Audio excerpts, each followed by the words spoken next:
He defeated the Muslims, he broke their lines, and turned the battle in a moment that changed everything. They feared his strategy and respected the way he thought.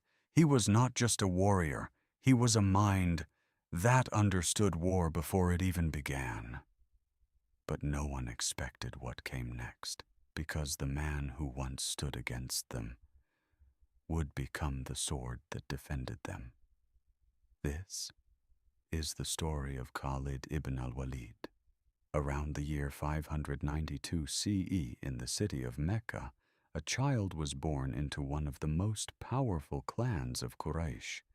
His name was Khalid ibn Al-Walid. From a very young age, Khalid showed signs that he was different. While other children spent their days playing without purpose, he was drawn to discipline. He trained his body, he trained his mind, and more importantly, he trained his ability to observe. He watched people, he watched warriors, he watched movement, timing, and decision-making. As he grew older, those small habits began to shape something much greater. He was no longer just a young man. He became a strategist, a leader, a presence that others could not ignore. When the conflict between Quraysh and the Muslims began to grow, Khalid stood firmly against Islam. He believed in the strength of his people. He believed in the path he had been raised on. And at the Battle of Uhud, he proved exactly who he was. In a decisive moment, he saw an opening, while others hesitated. He acted with speed, precision, and complete awareness of the battlefield.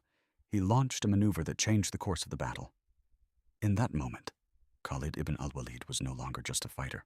He became a name that could not be ignored. But victory did not bring peace. Something inside him began to shift. Not fear, not weakness, but questions. Questions that did not have easy answers. He began to look beyond the battlefield, beyond power, beyond victory itself. And slowly, those questions began to grow. Time passed, and the message of Islam continued to spread. Khalid watched carefully. He saw discipline. He saw unity. He saw something that felt different, something that could not be explained by force alone. And then came the moment that would define his life. He made a decision that few would have the courage to make. He left Mecca alone. No army, no protection, just a man, walking across the desert, searching for something greater than everything he had known. And when he finally reached the Prophet Muhammad, everything became clear.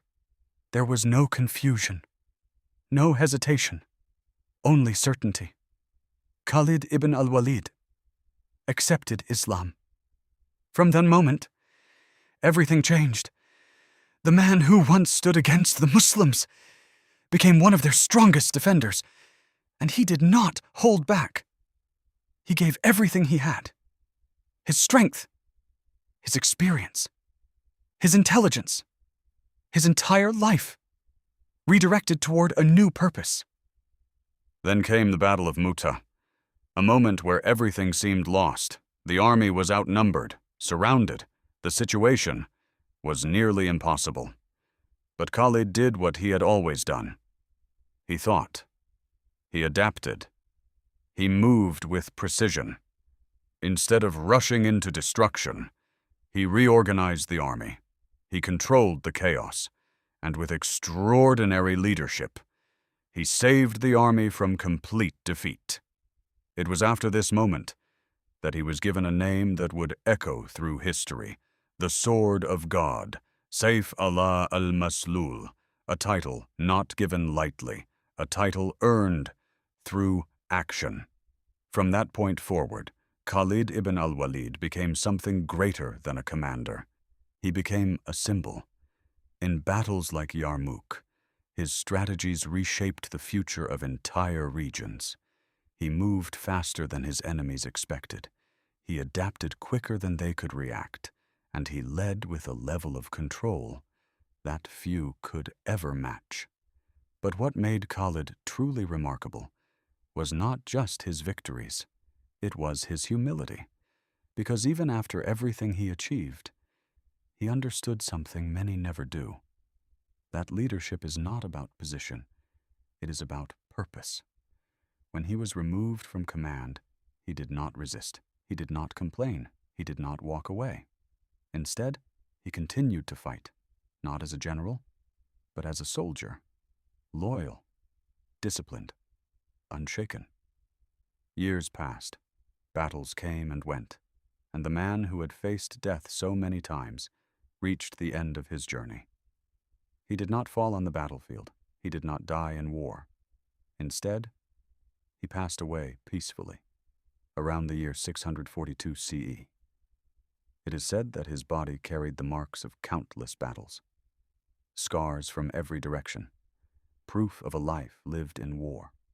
And yet, none of those battles took his life. Khalid ibn Al-Walid, the sword of God, lived by the blade, but was never defeated by it.